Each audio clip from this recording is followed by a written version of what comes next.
Bienvenue sur Des mots qui transforment. Aujourd'hui, nous allons explorer ensemble un territoire fascinant, celui de votre esprit et de ses capacités insoupçonnées. Installez-vous confortablement, car nous entamons un voyage qui pourrait bien changer votre perception de vous-même et de ce dont vous êtes capable. Ce que vous allez découvrir n'est pas une théorie abstraite, mais une réalité scientifique prouvée par des décennies de recherche en neurosciences. Votre cerveau est bien plus malléable, plus adaptable et plus puissant que vous ne l'imaginez. Et cette découverte ouvre des possibilités infinies pour votre développement personnel. Mote, la clé cachée dans votre esprit. La plupart des gens traversent leur existence sans réaliser qu'ils possèdent en eux un mécanisme extraordinaire, capable de métamorphoser leur vie, d'amplifier leurs compétences et de repousser leurs limites bien au-delà de ce qu'ils imaginaient possible. Lorsque nous parlons de capacité mentale, il ne s'agit pas de tours de mémoire spectaculaires, ni de calculs fulgurants dignes d'un prodige. Nous parlons de cette faculté à penser de manière innovante, à assimiler les connaissances plus rapidement, à conserver votre sérénité face à l'adversité, à cultiver une attention soutenue et à générer des transformations profondes dans votre façon de ressentir et d'agir. Votre esprit est le programme qui dirige votre corps. Et la merveilleuse nouvelle, c'est que ce programme peut être réécrit. Les neurosciences nous révèlent que votre cerveau compte environ 86 milliards de neurones. Mais ce qui est véritablement stupéfiant, ce n'est pas leur nombre, c'est la manière dont elles communiquent entre elles.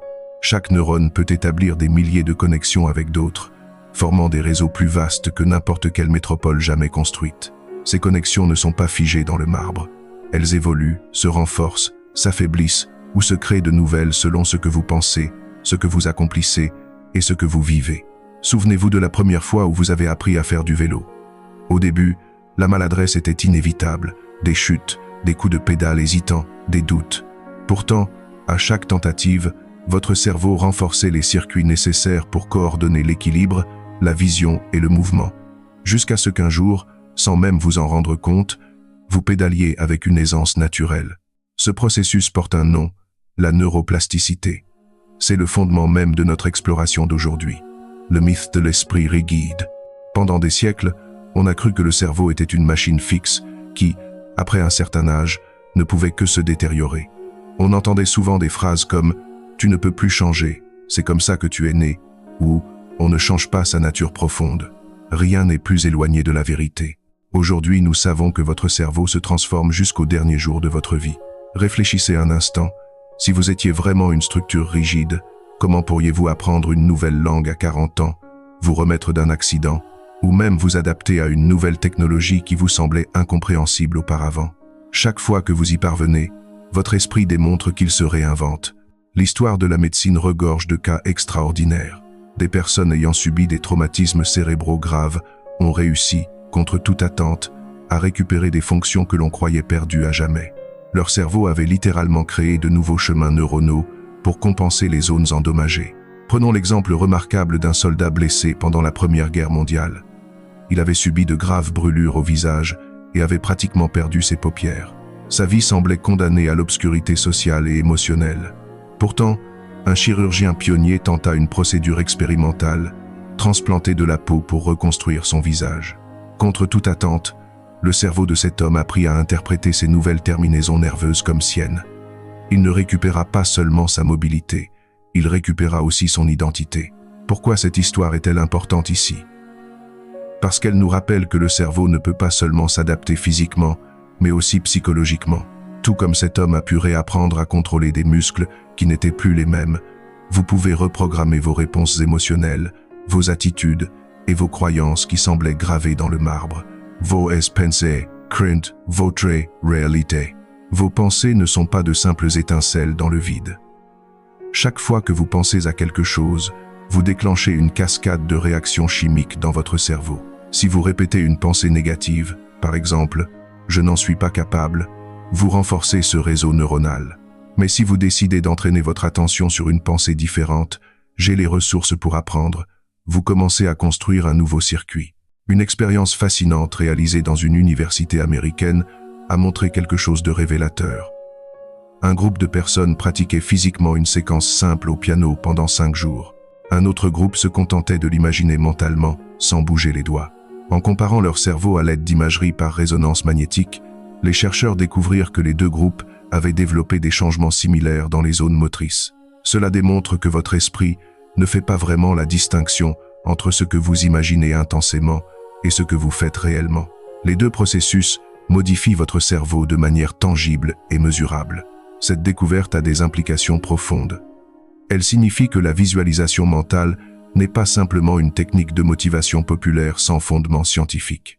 C'est un outil neurologique puissant qui peut littéralement recabler votre cerveau. La clé est la conscience. Vous vous demandez peut-être comment utiliser cette clé. La première condition est de réaliser que vous la portez en vous. La conscience est l'interrupteur qui active le processus de changement. Beaucoup de personnes répètent des habitudes de manière automatique. Elles réagissent avec colère, doutent d'elles-mêmes ou s'auto-sabotent sans même s'en rendre compte. Lorsque vous vous arrêtez et vous observez, vous brisez le pilote automatique et ouvrez la possibilité d'agir différemment. Je voudrais partager avec vous une réflexion profonde. La porte du bonheur s'ouvre vers l'extérieur. Il faut se retirer un peu pour pouvoir l'ouvrir. Dans ce contexte, se retirer signifie s'observer, reconnaître vos schémas mentaux et décider quelle porte vous voulez ouvrir dans votre esprit. Si vous décidez d'entreprendre ce voyage, ne le faites pas comme quelqu'un qui attend des résultats immédiats, mais comme un explorateur. L'explorateur sait qu'il y aura des jours ensoleillés et des tempêtes inattendues, mais chaque pas le rapproche de territoires inconnus. C'est cette attitude qui débloquera vos capacités mentales, la curiosité, la patience et l'engagement à continuer d'expérimenter. Maintenant, permettez-moi de vous poser une question qui servira de boussole. Quelle capacité mentale aimeriez-vous éveiller que vous pensez ne pas avoir aujourd'hui? Peut-être plus de concentration, plus de créativité, plus de calme ou plus de confiance. Quelle qu'elle soit, gardez-la à l'esprit, car tout au long de cette exploration, nous construirons ensemble les outils pour la faire fleurir. Chapitre 4. Les limites n'existant que dans votre été. Nous avons tous entendu des phrases comme « Je ne suis pas doué pour les chiffres »,« Je n'ai pas de mémoire » ou « La créativité, c'est pour les artistes ». Ces phrases, répétées à voix haute ou en silence, deviennent des chaînes invisibles qui limitent ce que nous croyons possible. Mais que se passerait-il si je vous disais que ces limites ne sont pas réelles, mais des constructions mentales et culturelles que nous avons acceptées sans les remettre en question? L'idée que l'esprit humain possède un plafond fixe est l'un des mythes les plus néfastes que nous traînons en tant que société. Elle nous fait nous contenter de peu, nous empêche d'essayer et, pire encore, nous vole l'enthousiasme de découvrir de quoi nous sommes réellement capables. Pendant des siècles, la science pensait que les personnes naissaient avec un nombre déterminé de neurones et qu'avec le temps, la seule chose que nous pouvions faire était de les perdre. Sous cette vision pessimiste, l'éducation se concentrait sur le remplissage d'un récipient qui ne pouvait pas changer de forme. Si vous n'étiez pas doué pour quelque chose à l'école, on supposait simplement que vous n'aviez pas de talent pour cela. Ce mythe a été renforcé par le système éducatif traditionnel, basé sur la mesure de tous avec la même règle. Examen standardisé, mémorisation mécanique et peu d'attention aux différentes manières d'apprendre. Beaucoup d'entre nous ont grandi en croyant être mauvais dans certaines matières, alors qu'en réalité, nous avions simplement besoin d'une approche différente. Le piège des étiquettes. Quand quelqu'un vous dit depuis l'enfance « tu es distrait, tu es lent ou tu n'es pas doué pour ça », votre cerveau l'enregistre comme une vérité. Ces étiquettes deviennent des prophéties auto-réalisatrices. Vous agissez conformément à ce que vous croyez être. Et le plus curieux, c'est que vous n'acceptez pas seulement les étiquettes externes, vous êtes également capable de vous auto-étiqueter avec des pensées comme « je suis trop vieux pour apprendre » ou « je n'ai pas la discipline nécessaire ». Pourtant, ces phrases ne décrivent pas votre réalité, mais votre perception. Et ce que vous percevez n'est pas toujours ce qui est véritablement. En 1953, un jeune étudiant en psychologie se soumit à une chirurgie pour traiter son épilepsie sévère. Les médecins retirèrent une partie de son hippocampe et depuis lors, il perdit la capacité de former de nouveaux souvenirs. Son cas était tragique, mais il révolutionna également la science. Il démontra que le cerveau n'est pas une boîte statique, mais un organe avec des systèmes spécialisés qui peuvent être compris et potentiellement entraînés. Grâce à lui, les scientifiques découvrirent que la mémoire, l'apprentissage et l'identité ne sont pas de simples talents ou dons innés, mais des fonctions malléables du cerveau. Cette révélation ouvrit la porte aux neurosciences modernes et commença à démolir le mythe des limites fixes. La neuroplasticité, votre super pouvoir. Aujourd'hui, nous savons que le cerveau se transforme à chaque expérience. La neuroplasticité, ce pouvoir de se réorganiser, signifie que vous pouvez apprendre à jouer d'un instrument, parler une langue, pratiquer la méditation ou résoudre des problèmes complexes, même si vous ne l'avez jamais fait auparavant. Un exemple clair se trouve dans le bilinguisme. Des recherches par imagerie magnétique ont montré que les personnes qui apprennent une seconde langue, même à l'âge adulte, développent une densité accrue de matière grise dans les zones liées à la mémoire et à l'attention. Ce n'est pas qu'elles soient nées avec un don spécial, elles ont entraîné leur cerveau jusqu'à le modeler. Pensez à cela un instant. Votre cerveau est comme une sculpture d'argile qui n'est jamais complètement sèche. Vous pouvez toujours y ajouter, modifier les formes, créer de nouvelles textures.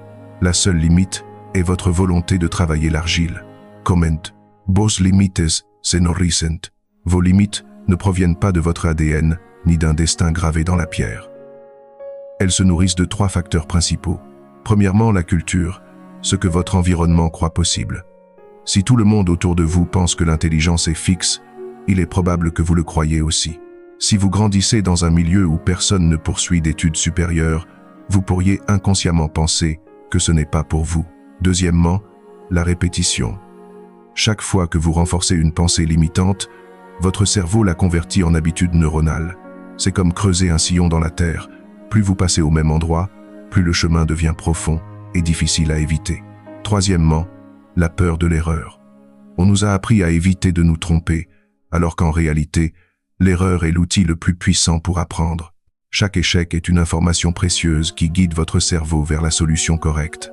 Le psychologue russe Alexandre Luria, peu connu en dehors du monde académique, documenta au milieu du XXe siècle le cas d'un homme qui possédait une mémoire apparemment illimitée.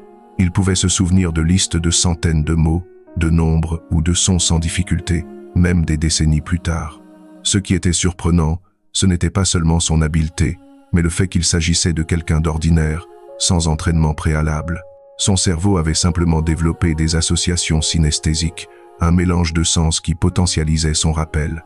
L'histoire de cet homme nous rappelle que ce que nous considérons normal concernant les capacités humaines peut n'être que la pointe de l'iceberg. Ne développerez-vous pas une mémoire photographique, mais vous pouvez certainement dépasser ce que vous croyez être votre limite. Étape pour se libérer. Pour commencer à vous libérer du mythe des limites mentales, je vous propose 3 étapes pratiques. Premièrement, questionnez vos étiquettes. Écrivez sur un papier une croyance que vous avez sur vous-même, comme « je suis mauvais en concentration ». Demandez-vous quand elle est apparue. Qui me l'a dit? Est-ce un fait vérifiable ou une interprétation subjective? Dans la plupart des cas, vous découvrirez que c'est une interprétation basée sur quelques expériences isolées et non une vérité absolue. Deuxièmement, redéfinissez l'erreur. La prochaine fois que vous échouez dans quelque chose, répétez mentalement « cette erreur est une brique de plus dans la construction de mon apprentissage ». Les neurosciences confirment que l'apprentissage se produit précisément dans ces moments d'erreur, lorsque le cerveau réalise que sa prédiction était incorrecte et ajuste ses connexions. Troisièmement, exposez-vous au nouveau. Chaque fois que vous essayez quelque chose que vous n'avez jamais fait, apprendre une recette, toucher un instrument, résoudre un casse-tête, dessiner, danser, votre cerveau s'expanse. De nouvelles connexions neuronales se forment et votre sentiment de capacité grandit. Faites de la nouveauté une habitude régulière dans votre vie. Vous êtes plus que votre passé. L'idée centrale ici est claire. Vous n'êtes pas la somme de vos limitations, mais la somme de vos possibilités. Ce que vous étiez hier ne définit pas ce que vous pouvez être demain.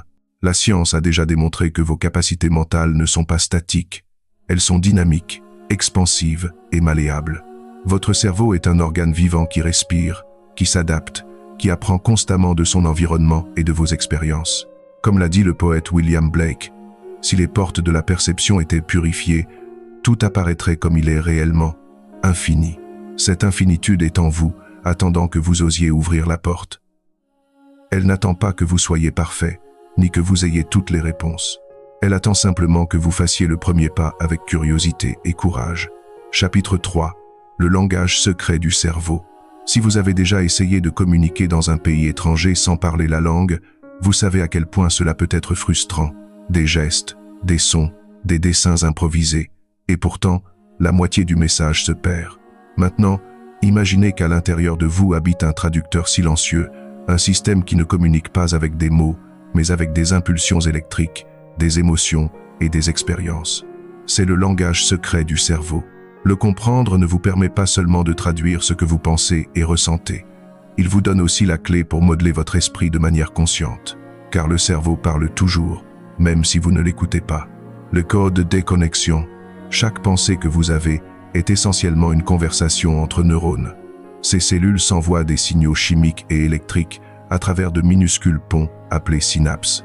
Plus vous répétez une pensée ou une action, plus cette connexion se renforce, comme un sentier dans la forêt qui s'élargit à force d'être emprunté. Voici ce qui est intéressant. Votre cerveau ne distingue pas entre un sentier utile et un autre inutile. Si vous passez des années à répéter « je suis mauvais pour parler en public », cette phrase aura un circuit aussi solide que si vous aviez pratiqué un discours chaque matin. Le cerveau ne fait que renforcer ce que vous répétez, pas ce qui vous convient nécessairement. C'est à la fois une bonne et une mauvaise nouvelle. La mauvaise nouvelle est que vos schémas négatifs peuvent devenir profondément enracinés.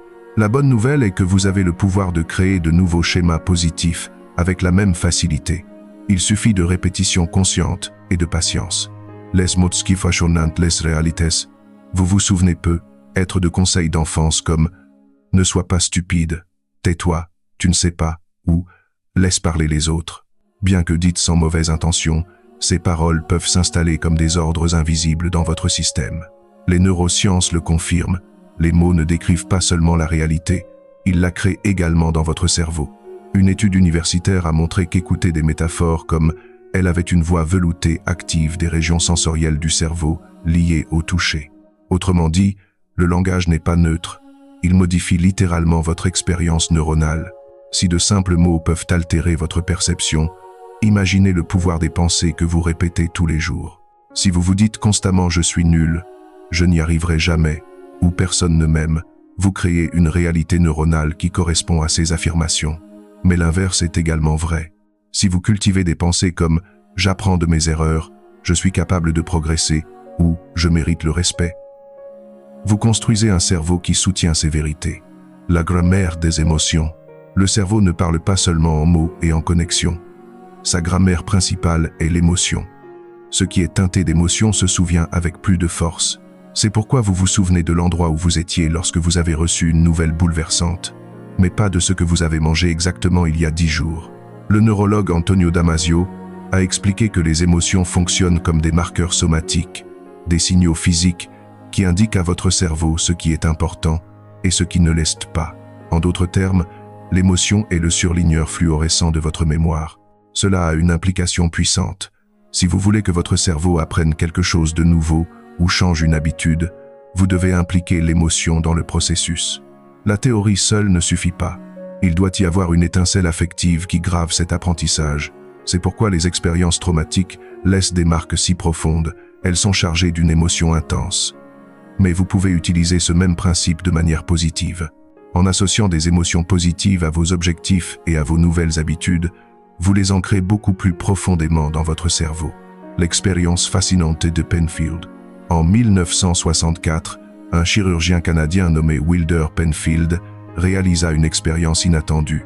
Pendant qu'il opérait des patients atteints d'épilepsie, il stimula électriquement différentes zones de leur cerveau.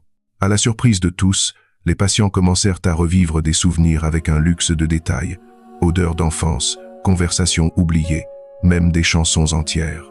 Ce qui était fascinant, c'est que ces souvenirs n'étaient pas perdus. Ils dormaient simplement quelque part, attendant le signal approprié. Penfield nous montra que le cerveau conserve beaucoup plus que ce que nous croyons et que l'accès dépend du langage interne que nous utilisons. Cette découverte suggère quelque chose de remarquable. Rien de ce que vous avez vécu n'est vraiment perdu. Tout est là, archivé dans les vastes bibliothèques de votre esprit. Le défi est d'apprendre à accéder à ces archives de manière consciente et productive. Comment parle à votre esprit. Si le cerveau a un langage secret, comment pouvez-vous l'utiliser à votre avantage? Voici quelques clés essentielles. Premièrement, la répétition avec sens. Il ne suffit pas de répéter des phrases vides. Répéter avec émotion est crucial. Dire « je peux y arriver » tout en ressentant de l'enthousiasme génère plus d'impact que de le répéter mécaniquement. Votre cerveau répond à l'authenticité émotionnelle. Deuxièmement, Les images mentales. Le cerveau répond intensément au visuel. Répétez mentalement une situation active des zones similaires à celle de vivre réellement cette expérience. Les athlètes professionnels utilisent cette technique régulièrement. Ils visualisent leur performance parfaite encore et encore, et leur cerveau enregistre ces répétitions comme une forme d'entraînement réel. Troisièmement, les métaphores personnelles. Créez des symboles qui ont du sens pour vous. Si vous pensez à votre concentration comme un rayon laser, votre esprit captera cette image beaucoup mieux qu'une explication abstraite. Les métaphores sont des ponts entre le conscient et l'inconscient. Le pouvoir du silence. Curieusement, le langage secret du cerveau ne nécessite pas toujours des mots. Le silence communique également. Quand vous méditez ou simplement fermez les yeux pour respirer, votre cerveau entre dans des états d'ondes plus lentes, alpha ou θ, qui facilitent la plasticité. Dans ces moments, le langage interne devient plus clair et réceptif. C'est comme si le bruit de fond s'éteignait et que vous pouviez enfin entendre la voix subtile de votre sagesse intérieure. Beaucoup de gens ont peur du silence. Ils remplissent chaque instant avec du bruit, musique, télévision, conversation, notification. Mais le silence n'est pas un vide à craindre. C'est un espace fertile où les idées germent et où la conscience s'approfondit. Nettoyez votre dictionnaire interne. La prochaine fois que vous vous surprenez à dire « je ne peux pas » ou « je suis comme ça », demandez-vous « qui m'a enseigné ces mots ?» Font-ils vraiment partie de mon langage authentique ou sont-ce des phrases héritées? En les questionnant, vous commencez à nettoyer votre dictionnaire interne et à en écrire un nouveau. Comme l'a dit l'écrivain autrichien Elias Canetti, les mots que l'on choisit sont toujours plus révélateurs que ceux que l'on pense avoir choisis. Prêtez attention aux vôtres, car ce sont les notes avec lesquelles vous composez la musique de votre cerveau. Le cerveau ne communique pas avec des discours logiques, mais avec des connexions, des émotions et des images. C'est son langage secret. Et si vous apprenez à le parler consciemment, vous pouvez reprogrammer votre esprit pour qu'il vous serve au lieu de vous limiter. Votre tâche est simple. Convertissez votre dialogue interne en allié. Faites en sorte que chaque pensée, chaque mot et chaque émotion soient des messages qui renforcent la version de vous que vous voulez construire. Rappelez-vous, votre cerveau vous écoute toujours. La question est, quelle histoire lui racontez-vous? Chapitre 4. La bataille avec l'environnement. Si vous y réfléchissez bien, une grande partie de votre vie est façonnée par ce qui vous entoure. Votre famille, votre groupe d'amis, la ville où vous vivez, la culture dans laquelle vous avez grandi. L'environnement n'est pas neutre.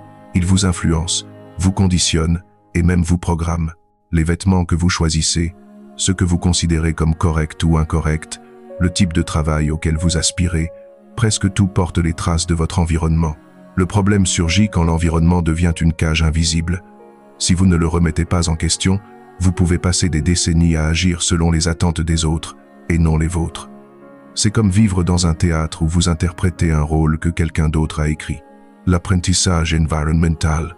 Notre cerveau est conçu pour apprendre de l'environnement.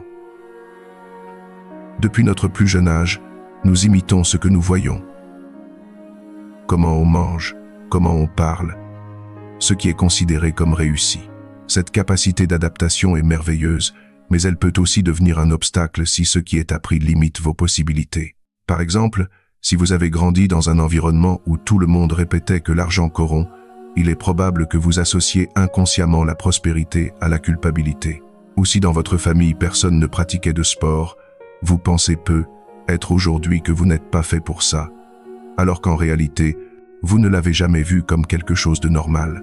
L'environnement façonne vos croyances initiales, mais il ne doit pas dicter votre avenir. C'est là toute la différence entre être façonné et être emprisonné. L'expérience révélatrice de Rosenhan. Dans les années 70, un psychologue nommé David Rosenhan réalisa une expérience qui secoua le monde médical. Il envoya 8 volontaires en bonne santé dans des hôpitaux psychiatriques, feignant un unique symptôme, entendre des voix vagues. Une fois à l'intérieur, ils agirent normalement. Cependant, tous furent diagnostiqués avec des troubles mentaux et restèrent internés pendant des semaines entières. Qu'a démontré cette expérience? Que l'environnement et les étiquettes influencent plus que nous ne le croyons sur la manière dont nous sommes perçus et traités. Bien que ces personnes fussent saines, le contexte les transforma en malades. Cela se produit également dans la vie quotidienne. Votre environnement peut renforcer une identité qui n'est pas la vôtre jusqu'à ce que vous finissiez par y croire vous-même. Si tout le monde autour de vous vous traite comme quelqu'un d'incapable, il devient difficile de se voir autrement. La contagion invisible. Le psychologue Nicholas Christakis, à l'université de Harvard, a étudié comment les comportements sociaux se propagent. Il découvrit que des émotions comme le bonheur ou la tristesse se transmettent dans les réseaux sociaux et les groupes d'amis, même au-delà des personnes proches. Si un ami de votre ami se déprime, il y a plus de probabilité que vous vous sentiez aussi découragé. Cela nous rappelle quelque chose d'essentiel. L'environnement ne dicte pas seulement ce que vous pensez, mais aussi comment vous vous sentez. C'est pourquoi il est si important de choisir soigneusement avec qui vous partagez votre temps. Vous êtes, dans une large mesure, la moyenne des 5 personnes avec qui vous passez le plus de temps. Si ces personnes sont négatives, critiques ou pessimistes, leur influence déteindra sur vous. Si, en revanche, vous vous entourez de personnes inspirantes, optimistes et ambitieuses, leur énergie élèvera la vôtre. Reprendre le contrôle. L'environnement peut être un maître, mais pas un dictateur. Pour récupérer le contrôle, vous devez devenir le scénariste de votre propre histoire. Voici quelques étapes pratiques. Premièrement, détectez les schémas hérités. Faites une liste des phrases communes dans votre famille ou votre environnement. Par exemple, dans cette maison, personne n'étudie ou les rêves sont pour les riches. Demandez-vous si vous voulez continuer à écrire sous ces règles. Deuxièmement, créez des micro-environnements. Vous n'avez pas besoin de déménager pour changer. Vous pouvez créer de petits environnements qui vous propulsent, un coin de lecture chez vous, un groupe d'études, un espace de silence. Ces micro-environnements agissent comme des oasis dans un désert. Ils vous rappellent qu'une autre réalité est possible. Troisièmement, entourez-vous d'expanseurs. Cherchez des personnes qui vivent la vie comme vous désirez la vivre. Leur exemple agira comme un rappel constant qu'une autre réalité est possible. Lisez des biographies de personnes inspirantes. Écoutez des podcasts qui élargissent votre perspective. Participez à des communautés en ligne alignées avec vos valeurs. La paradoxe de l'environnement. Voici un détail fascinant. Bien que l'environnement façonne votre esprit peut aussi façonner l'environnement. Pensez aux personnes qui, malgré avoir grandi dans des contextes adverses, ont créé de nouvelles possibilités pour les autres. Un exemple est Wangari Maathai, la Kenyane qui, dans un pays dévasté par la déforestation, commença à planter des arbres dans son jardin et finit par fonder le mouvement de la ceinture verte avec plus de 50 millions d'arbres plantés. Elle n'a pas seulement résisté à son environnement, elle l'a transformé. Vous aussi, vous pouvez être cette force transformatrice. Vous n'êtes pas obligé d'accepter passivement les limites que votre environnement vous impose. Vous pouvez choisir de créer de nouvelles normes, de modéliser de nouveaux comportements, d'ouvrir de nouveaux chemins. Une pratique simple. Dédiez 10 minutes par jour à observer vos pensées et à vous demander « Est-ce que je pense cela vraiment ?» ou « Mon environnement me l'a-t-il transmis ?» Cette question, répétée avec constance, vous aidera à séparer votre voix intérieure des voix externes. C'est comme démêler un écheveau de laine. Au début, tout semble emmêlé, mais avec patience, vous trouvez le fil qui est vraiment le vôtre. Votre place dans le monde. L'environnement est inévitable. Vous serez toujours entouré de stimuli, de cultures et de personnes. Mais votre pouvoir réside dans la décision de comment répondre. Vous pouvez être un produit passif de ce qui vous entoure, ou un protagoniste actif qui sélectionne, filtre et transforme ce qu'il reçoit. Rappelez-vous, vous n'avez pas à vous adapter à tous les scénarios comme un caméléon. Parfois, la plus grande preuve d'intelligence est d'oser être le poisson qui nage à contre-courant. Comme l'a dit l'anthropologue Margaret Mead, ne doutez jamais qu'un petit groupe de citoyens réfléchis et engagés puisse changer le monde. En fait, c'est la seule chose qu'il ait jamais fait. Vous pouvez faire partie de ce groupe en commençant par votre propre monde intérieur. Chapitre 5. Votre corps n'est pas le maître, vous décidez. Vous l'avez sûrement vécu. Vous décidez de garder votre calme, mais votre corps s'accélère. Vous promettez de manger sainement, mais vos mains cherchent les biscuits sans que vous y pensiez. Vous voulez vous lever tôt, mais votre corps vous traîne pour éteindre l'alarme. Il semble que le corps ait sa propre vie, comme s'il était le véritable maître de votre destin. En réalité, ce qui se passe, c'est que votre corps garde la mémoire. Avec les années, il a mémorisé des émotions, des réactions et des habitudes jusqu'à les automatiser. C'est comme un employé qui, après avoir tant répété une tâche, ne demande plus d'instructions, il l'exécute par habitude. La question clé est, qui commande, vous ou vos automatismes? La mémoire émotionnelle du corps. Chaque émotion laisse des traces physiques. La peur accélère le cœur. La tristesse contracte la posture. L'anxiété altère la respiration. Si ces émotions se répètent, le corps apprend à les reproduire même sans motif. C'est ce qui se produit quand quelqu'un, après des années de stress, ressent une tension dans le cou, même s'il n'est plus sous pression. Le corps a appris le schéma et le répète automatiquement.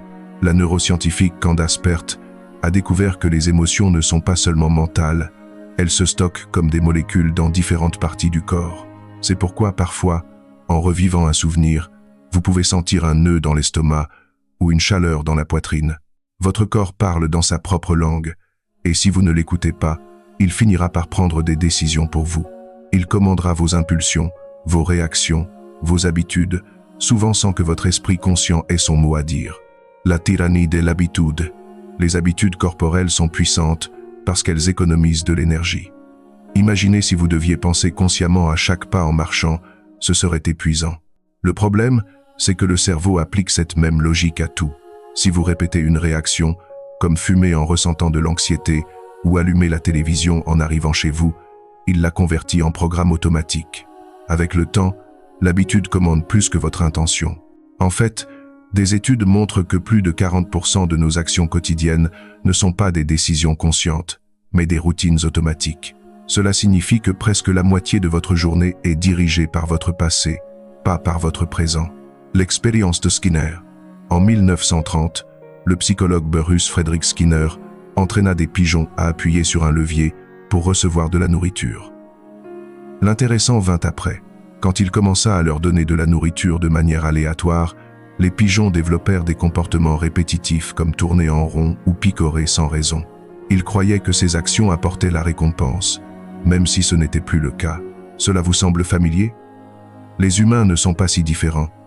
Nous suivons des routines émotionnelles et corporelles qui nous ont fonctionné autrefois, même si aujourd'hui elles n'ont plus de sens. Nous nous y accrochons parce que le corps les a enregistrées. Comment? Reprendre le commandement. Le premier pas est de vous rappeler que vous êtes plus que votre corps. Votre esprit conscient peut intervenir pour rééduquer ses mémoires physiques. Voici quelques exercices pratiques. Premièrement, observez l'impulsion. La prochaine fois que vous ressentez une habitude automatique, comme vérifier votre téléphone sans raison, ne la freinez pas immédiatement. Observez-la simplement et dites « Maintenant, mon corps me demande ceci ». Cette pause crée un espace pour décider. Deuxièmement, respirez différemment. La respiration est la télécommande du corps. Essayez d'inspirer profondément par le nez pendant 4 secondes, de retenir pendant 2 et d'expirer lentement en 6. Faites-le plusieurs fois par jour et vous remarquerez comment votre état change. Troisièmement, brisez la routine. Introduisez de petites variations dans vos journées. Marchez par un autre chemin. Changez de main pour vous brosser les dents. Écoutez de la musique nouvelle. Ces changements déprogramment l'inertie corporelle et obligent votre cerveau à se réveiller. L'esprit qui modèle le corps. Un exemple surprenant vient du domaine sportif.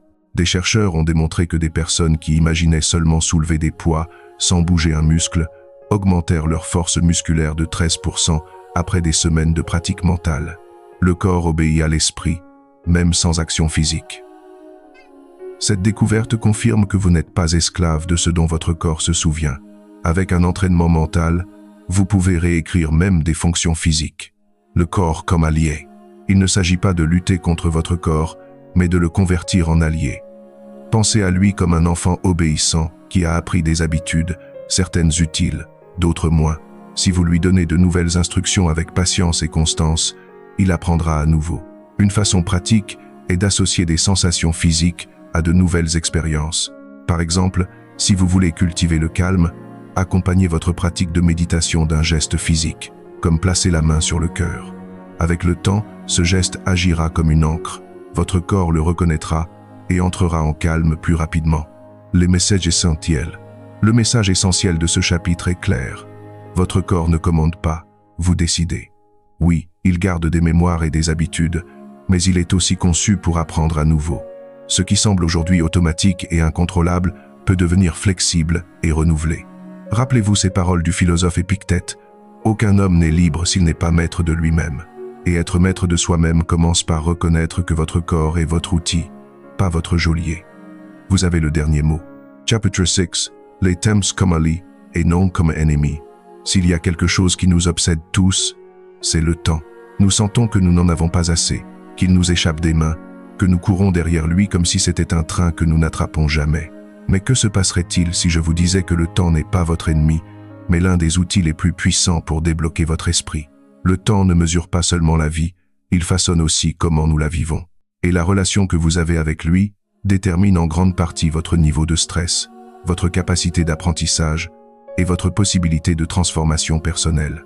Prisonniers de l'horloge, nous vivons piégés dans 3 formes de temps: le passé, le présent et le futur. Le problème apparaît quand le passé devient une prison de souvenirs ou le futur une source inépuisable d'anxiété. Vous l'avez sûrement remarqué, certaines personnes revivent constamment des erreurs passées comme si c'était des chaînes invisibles. D'autres s'avancent mentalement vers tout ce qui pourrait mal tourner, générant des préoccupations qui n'arrivent jamais. Les deux oublient la seule chose réelle, le maintenant. Les neurosciences soutiennent cette idée. Des études par résonance magnétique montrent que lorsque vous revivez un souvenir négatif, votre cerveau active les mêmes zones que lorsque vous l'avez vécu pour la première fois. Autrement dit, votre corps ressent à nouveau la même douleur, comme s'il la vivait encore une fois. Quelque chose de similaire se produit lorsque vous anticipez un problème. Votre corps libère des hormones de stress, même si rien ne se passe à ce moment-là. Vous vous épuisez pour des batailles qui n'ont jamais lieu. La découverte de Hubble. En 1929, le physicien Edwin Hubble, oui, celui du télescope qui porte son nom, découvrit que l'univers est en expansion constante. Cette découverte changea pour toujours notre façon de comprendre le temps, non plus comme une rivière linéaire et immuable, mais comme quelque chose de dynamique en mouvement constant. Pourquoi est-ce pertinent ici? Parce que votre cerveau est aussi un univers en expansion. Vous n'êtes pas condamné à répéter la même chose. Vous pouvez vous expanser vers un futur différent si vous apprenez à utiliser le temps comme allié au lieu de le vivre comme une prison. Le présent est le point d'accès au changement. Vous ne pouvez modifier vos pensées, vos émotions et vos décisions que dans cet instant. Ni hier ni demain ne sont disponibles pour l'action. La seule chose réelle, c'est cette seconde. Cela peut vous sembler une idée trop simple, mais elle est profondément transformatrice. Quand vous entraînez votre esprit à revenir au présent, vous réduisez l'activité de l'amygdale, le centre de la peur, et augmentez celle du cortex préfrontal, responsable de la planification et du calme. En d'autres termes, vous cessez de réagir et commencez à créer. Vous passez du mode survie au mode création. Stratégies pour se réconcilier avec les temps. Premièrement, réécrivez le passé. Vous ne pouvez pas changer ce qui s'est passé, mais vous pouvez changer comment vous l'interprétez. Demandez-vous: qu'ai-je appris de cela? En le faisant, vous convertissez un souvenir en ressource. Deuxièmement, désactivez l'anxiété du futur. Quand vous remarquez que votre esprit s'avance, demandez-vous: cela se passe-t-il maintenant même? Cette simple question ramène votre attention au présent. Troisièmement, pratiquez l'ancrage. Choisissez un objet quotidien, une tasse, un bracelet, une pierre, et utilisez-le comme rappel pour revenir au présent chaque fois que vous le voyez ou le touchez. Le temps et l'apprentissage. Le temps est aussi essentiel pour consolider de nouvelles compétences. Chaque fois que vous apprenez quelque chose, votre cerveau a besoin d'intervalles de repos pour renforcer les connexions. C'est ce qu'on appelle l'effet d'espacement. C'est pourquoi étudier un peu chaque jour est plus efficace que d'essayer de tout apprendre en une nuit. Le cerveau consolide l'information pendant les périodes de repos, pas pendant les sessions d'études marathoniennes. Un exemple fascinant vient des violonistes étudiés par le psychologue Anders Ericsson. Il découvrit que les plus virtuoses ne pratiquaient pas plus d'heures que les autres, mais qu'ils structuraient leur temps en blocs intenses de 90 minutes suivis de repos. Le secret n'était pas dans l'effort constant, mais dans l'utilisation intelligente du temps. La qualité surpasse toujours la quantité quand il s'agit d'apprentissage et de maîtrise. La paradoxe du temps. Curieusement, plus nous sommes présents, plus le temps s'expanse. Pensez à un jour où vous avez voyagé dans un endroit nouveau. Chaque détail était vif, chaque expérience semblait se prolonger. En revanche, quand vous répétez la même routine tous les jours, les semaines s'envolent sans que vous vous en rendiez compte. Cela se produit parce que le cerveau enregistre le temps en fonction de la nouveauté et de l'attention. Plus vous êtes conscient, plus votre expérience du temps devient pleine. C'est comme si vous ajoutiez plus de vie à vos années, au lieu de simplement plus d'années à votre vie. Un exercice simple. Je voudrais vous proposer un exercice simple. Dédiez 5 minutes par jour à vous arrêter et observer quelque chose de quotidien avec une attention totale. Cela peut être votre respiration, le goût d'un fruit ou les sons de la rue. Ne sous-estimez pas cet acte. C'est une façon d'entraîner votre cerveau à habiter le présent et à vous libérer de la tyrannie de l'horloge. Vous choisissez comment habiter le temps. Le temps n'est pas un bourreau qui vous poursuit, c'est un scénario dans lequel vous décidez comment agir. Vous pouvez être esclave des souvenirs et des préoccupations, ou vous pouvez utiliser le présent comme point de création. Rappelez-vous les paroles du philosophe Rabindranath Tagore. Le temps est la richesse des pauvres, et le pauvre qui sait en profiter est plus riche qu'un roi. Vous êtes déjà propriétaire de cette richesse. Vous devez seulement apprendre à l'utiliser. Le temps peut être votre allié le plus loyal tant que vous décidez de le vivre consciemment. Chapitre 7. 3 cerveaux, un seul destin. Quand nous pensons au cerveau, nous l'imaginons habituellement comme un organe unique, une masse grise qui garde tous nos secrets. Mais en réalité, à l'intérieur de vous cohabitent 3 cerveaux différents, chacun avec son propre langage, ses priorités et sa façon de voir le monde. Et bien qu'ils semblent parfois se battre entre eux, leur destin commun est de vous guider vers la vie que vous construisez. Les comprendre n'est pas seulement fascinant, c'est essentiel si vous voulez prendre les rênes de votre transformation. Parce que tant que vous ne saurez pas qui parle en vous, vous ne pourrez pas décider qui écouter. Le cerveau reptilien, le gardien de la survie. Le premier à apparaître dans l'évolution fut le cerveau reptilien, chargé du plus basique. Respirer, réguler la température, vous garder en sécurité. Sa logique est simple, survivez. Quand vous ressentez une peur soudaine et que votre cœur s'accélère, c'est ce cerveau qui appuie sur le bouton d'alarme.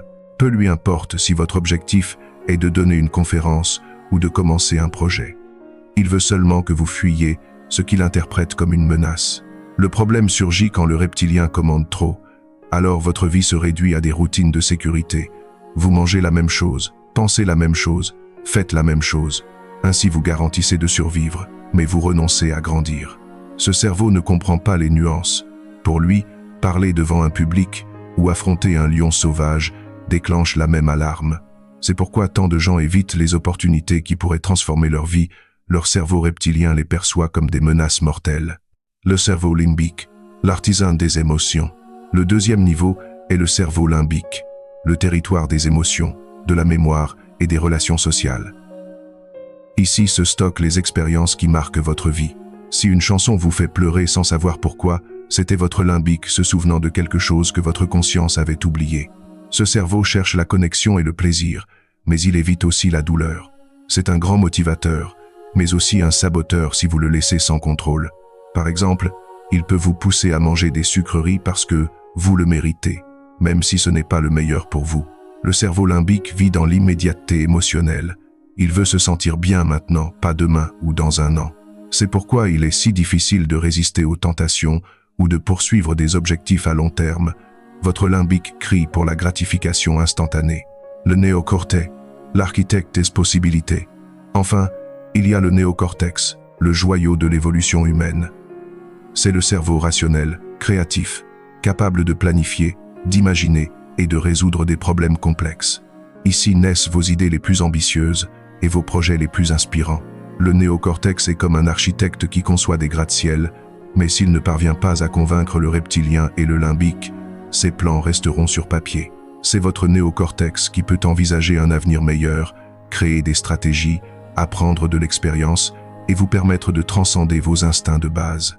Mais sans l'énergie du limbique et la coopération du reptilien, il reste impuissant. La tension entre les trois. Beaucoup de vos luttes internes proviennent du choc entre ces 3 cerveaux. Votre néocortex dit « Je veux courir un marathon ».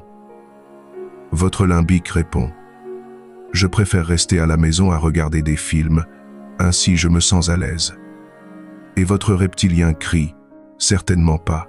Courir autant est dangereux pour ta survie. Cela vous semble familier ? C'est la raison pour laquelle vous vous sentez parfois être 2 personnes en une. En réalité, ce sont 3 voix cohabitant en vous. Le cas historique de Phineas Gage.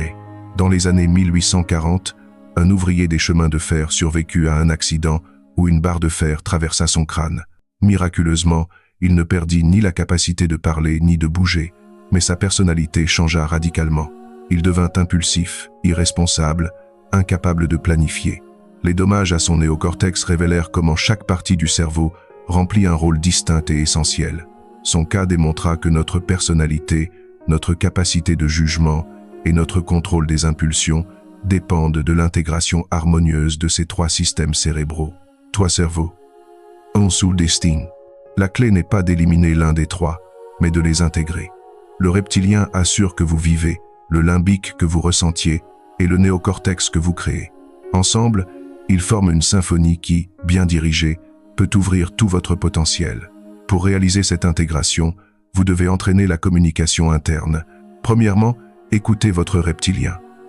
Quand vous ressentez de la peur, demandez-lui « De quoi veux-tu me protéger ?» Remerciez son intention, mais décidez consciemment si la menace est réelle. Deuxièmement, négociez avec votre limbique. Si une émotion vous domine, observez-la sans juger. Demandez « Quelle histoire me racontes-tu ?» Ainsi vous évitez qu'elle vous entraîne sans contrôle. Troisièmement, activez votre néocortex. Utilisez la pensée consciente pour concevoir de nouvelles routes. Écrivez, planifiez, imaginez. Donnez une voix à l'architecte qui est en vous.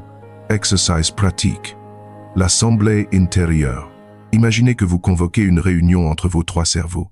Le reptilien lève la main et dit « Je veux la sécurité ».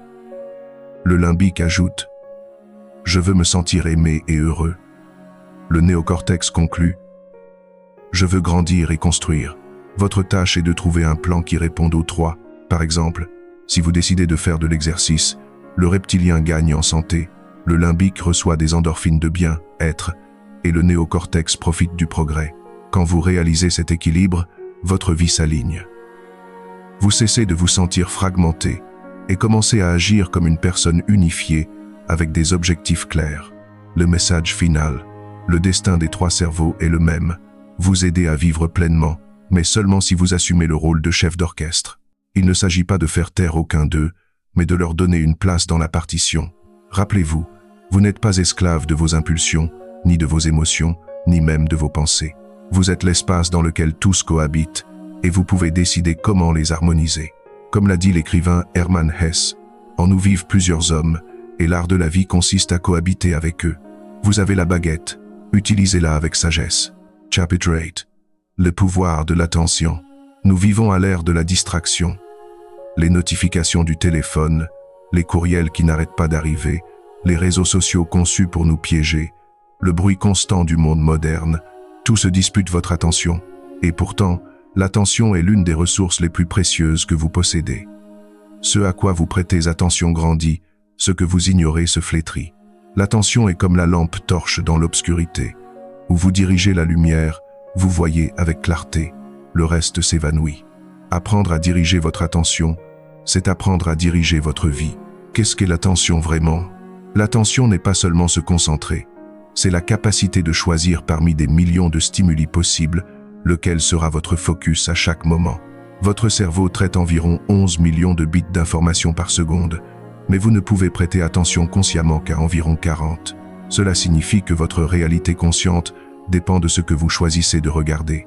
Vous rendez-vous compte du pouvoir que cela implique? Vous ne vivez pas dans la réalité absolue, mais dans la version que votre attention sélectionne. Deux personnes peuvent vivre la même situation et avoir des expériences complètement différentes selon où elles dirigent leur attention. Les gorilles invisible. En 1999, les psychologues Daniel Simmons et Christopher Chabry réalisèrent une expérience célèbre connue sous le nom de « le gorille invisible ». Ils montrèrent à un groupe de personnes une vidéo dans laquelle deux équipes se passaient un ballon de basketball et demandèrent de compter les passes de l'équipe blanche. Au milieu du jeu, un homme déguisé en gorille traversait la scène en se frappant la poitrine. Étonnamment, presque la moitié des participants ne l'ont pas vu. Ils étaient tellement concentrés sur le comptage des passes que leur attention a filtré le gorille. Cette expérience démontre que ce à quoi vous ne prêtez pas attention n'existe tout simplement pas pour vous. Combien de gorilles invisibles y a-t-il dans votre vie en ce moment parce que votre attention est piégée dans le mauvais endroit? Votre nouvelle réalité commence maintenant. Nous voici arrivés à la fin de ce voyage ensemble, mais en vérité, ce n'est pas une fin, c'est un commencement. Vous avez découvert que votre cerveau est un organe vivant, plastique, capable de se transformer jusqu'au dernier jour de votre vie. Vous avez compris que les limites que vous pensiez absolues ne sont que des constructions mentales que vous pouvez déconstruire. Vous avez appris le langage secret de votre cerveau, comment dialoguer avec lui, comment le reprogrammer avec intention. Vous avez reconnu l'influence de votre environnement et surtout, vous avez découvert que vous n'êtes pas obligé d'en être prisonnier. Vous avez réalisé que votre corps n'est pas votre maître, mais votre instrument. Que le temps n'est pas votre ennemi, mais votre allié. Que vos trois cerveaux peuvent travailler en harmonie au lieu de se combattre. Vous avez exploré le pouvoir transformateur de l'attention, cette ressource précieuse qui sculpte votre réalité. Vous avez démystifié la méditation et découvert qu'elle est accessible à tous, un simple entraînement de l'esprit. Vous avez appris que vous pouvez réécrire votre histoire personnelle, que le passé ne vous définit pas et que vous êtes l'auteur de votre propre narration. Vous avez découvert l'art de la création mentale, cette capacité extraordinaire de votre esprit à manifester ce qu'il imagine avec constance. Et vous avez compris que vos émotions ne sont pas des obstacles, mais le carburant même de votre transformation. La différence entre changement et transformation. Le changement, c'est modifier quelque chose d'externe, une habitude, un emploi, une routine. La transformation, en revanche, se produit à l'intérieur de vous. C'est quand votre identité évolue et que vous n'êtes plus la même personne qu'avant. Le véritable objectif de tout ce que nous avons exploré ensemble n'est pas simplement de faire plus de choses, mais de devenir quelqu'un de nouveau, avec une conscience différente, capable de voir et de vivre la vie depuis une autre perspective. Le pouvoir de l'identité. L'écrivain James Clear explique que la chose la plus puissante n'est pas de vous demander « que veux-je accomplir ?», mais « qui veux-je devenir ?», parce que vos actions sont le reflet de votre identité. Si vous vous voyez comme quelqu'un de discipliné, vos décisions quotidiennes s'aligneront avec cette vision. Si vous vous percevez comme quelqu'un de créatif, vous commencerez à agir en conséquence.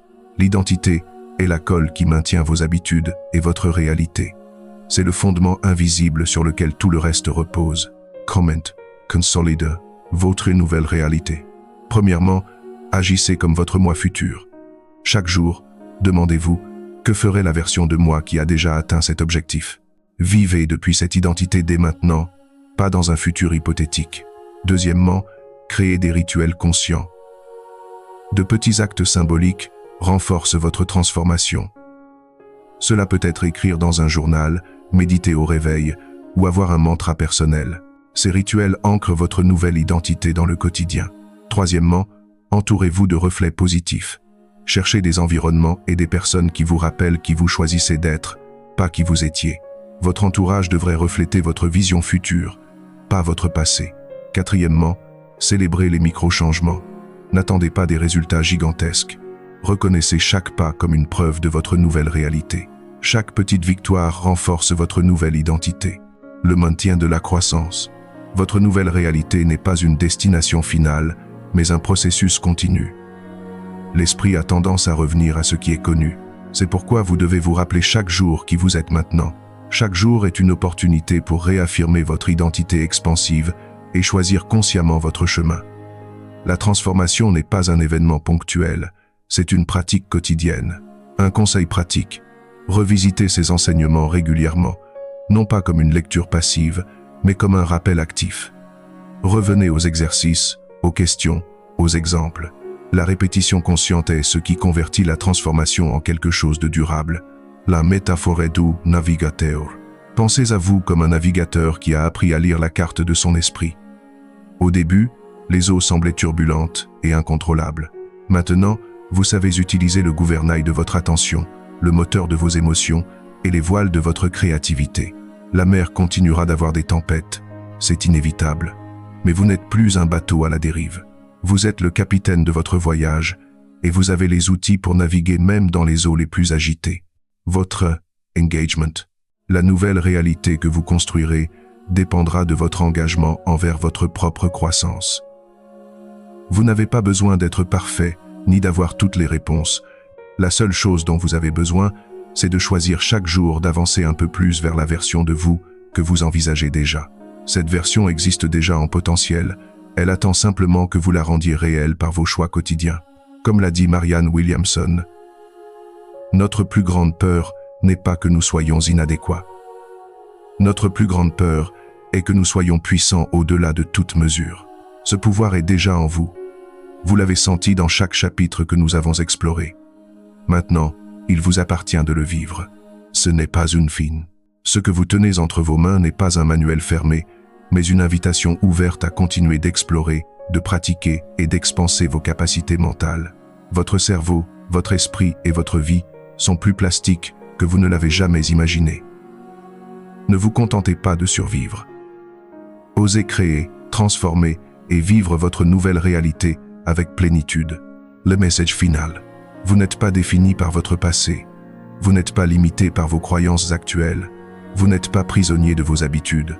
Vous êtes un être en constante évolution, doté d'un cerveau extraordinaire, capable de se réinventer à chaque instant. Le changement que vous cherchez ne viendra pas d'un événement externe spectaculaire.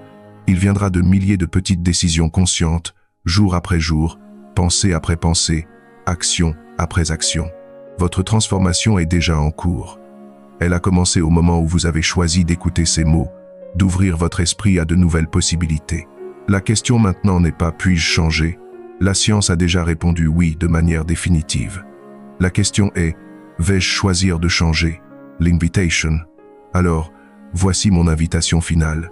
Ne laissez pas ces connaissances devenir simplement des informations stockées dans votre mémoire. Transformez-les en sagesse vivante.